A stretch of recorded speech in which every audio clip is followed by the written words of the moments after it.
Saint Petersburg, Rusia, tempat berlangsungnya Forum Ekonomi Vladimir Putin, kembali diserang oleh drone Ukraina. Pada malam hari, drone Ukraina menyerang gudang senjata Angkatan Laut Federasi Rusia dan pangkalan di Kronstadt, serta depot bahan bakar di Kuban. Namun, tidak hanya itu.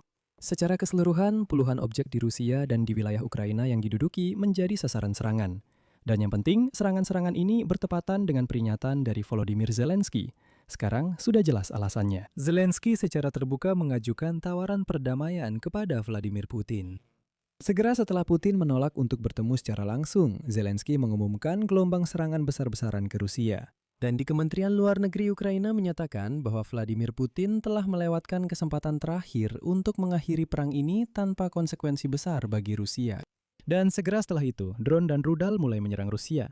Namun para orang dalam meyakinkan bahwa Ukraina benar-benar telah menyiapkan beberapa gelombang serangan besar-besaran ke Rusia. Selain itu, di Crimea yang diduduki benar-benar mulai kolaps.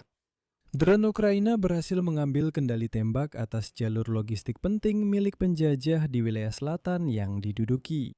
Ini adalah jalan dari Melitopol ke Crimea melalui Chonhar. Dan pada kenyataannya, Crimea pun terblokade. Nama saya Alexei Peci, mari kita bahas topik ini bersama-sama. Tapi sebelum kita mulai, saya minta kalian untuk subscribe ke channel ini, beri like, dan tulis komentar apa saja dari kalian. Dan jangan lupa subscribe ke channel Telegram saya, Peci News, linknya ada di deskripsi video ini. Jadi, pada malam tanggal 6 Juni, drone Ukraina menyerang gudang senjata Angkatan Laut Rusia dan pangkalan di Kronstadt, serta depot bahan bakar di Kuban. Hal ini disampaikan oleh Presiden Ukraina, Volodymyr Zelensky. Berikut kutipan dari beliau. Tadi malam, drone kami menempuh jarak sekitar 1000 km hingga ke wilayah Saint Petersburg ke gudang-gudang Angkatan Laut musuh, dan juga ke pangkalan di Kronstadt.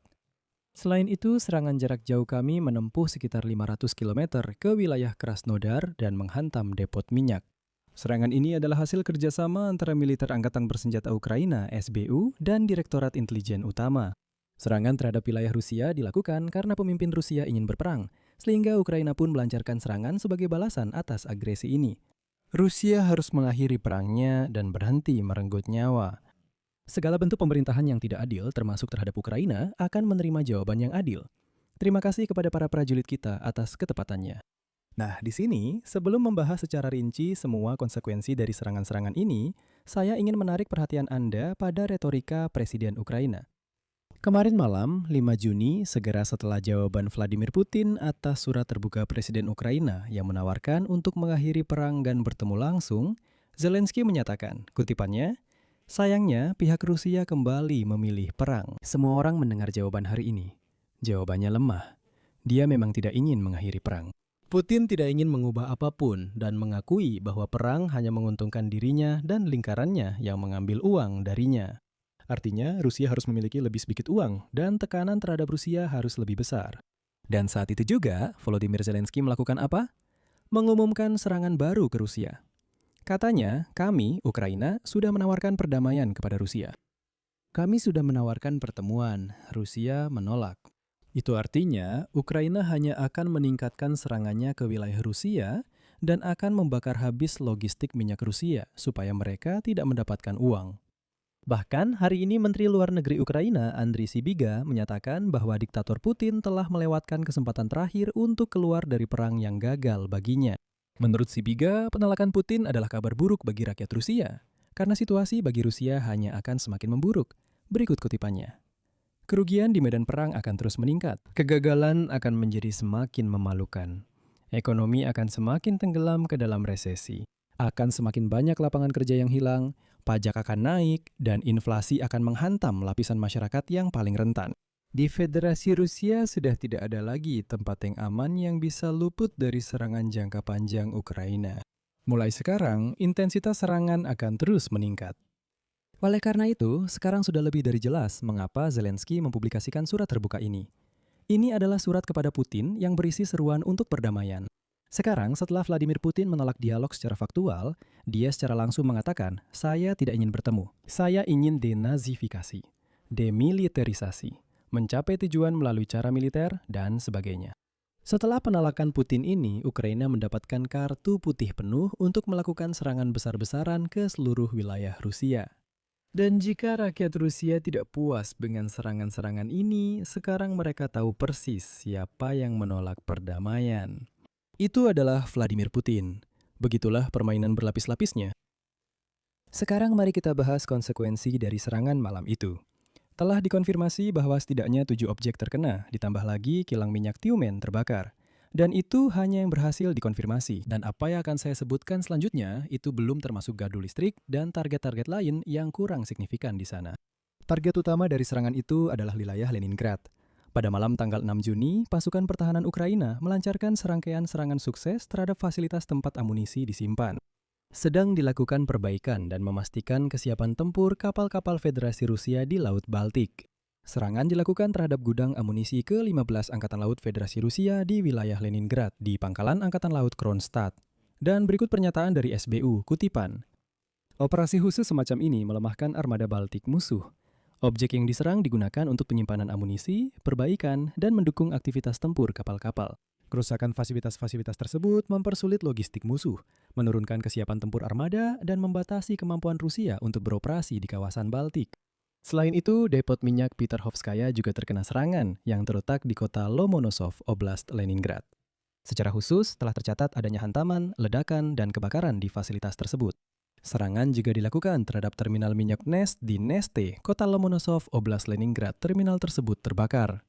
Selain itu, gudang kompleks penyimpanan persenjataan rudal, amunisi, dan perlengkapan militer milik Pusat Logistik VPGT Bolshaya Izhora, Oblast Leningrad juga terkena serangan. Di lokasi tersebut terdengar ledakan, terjadi detonasi sekunder, dan kebakaran telah tercatat. Singkatnya, gudang rel terbakar bersama amunisi. Di sana semuanya terus meledak tanpa henti.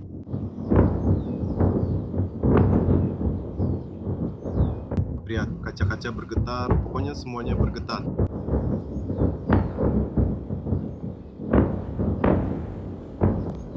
Pada saat yang sama, pasukan pertahanan Ukraina melancarkan serangan ke depot minyak Ust-Labinsk di Krai Krasnodar. Menurut data dari SBU, setelah serangkaian ledakan, terjadi kebakaran besar di sana. Api melahap setidaknya 3 tangki berisi produk minyak.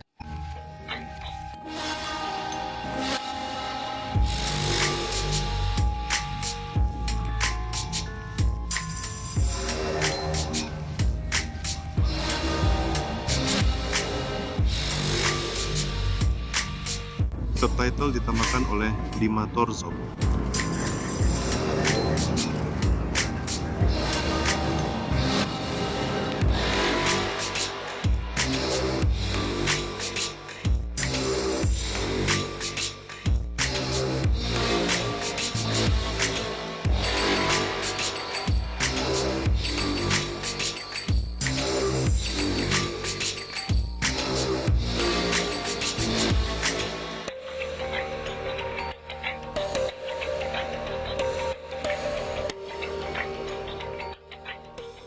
Dan ini, omong-omong, adalah target yang sangat penting di Kuban. Saya tekankan, Kuban milik Ukraina.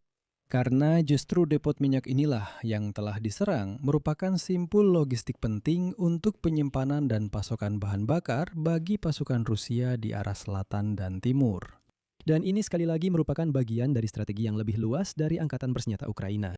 Karena hari ini juga, Komando Resimen Terpisah Ketiga Pasukan Operasi Khusus Angkatan Bersenjata Ukraina yang didamai Pangeran Sviatoslav Koroborov menyatakan bahwa drone Ukraina telah menempatkan di bawah kendali tembak efektif jalur logistik penting milik penjajah di wilayah selatan yang diduduki. Ini adalah jalan dari Melitopol ke Crimea. Artinya, pada dasarnya, logistik menuju Crimea yang diduduki sepenuhnya terputus melalui Cangar. Ini berarti Crimea benar-benar berada dalam setengah blokade. Mereka hanya memiliki jembatan Crimea saja. Ngomong-ngomong, jembatan itu juga bisa diserang. Di sini saya akan berhenti sejenak. Tulis pendapat dan kesimpulan Anda di kolom komentar di bawah episode ini. Jangan lupa subscribe channel ini, tekan lonceng, dan jangan lupa like. Itu saja untuk hari ini. Jaga diri Anda. Sampai jumpa.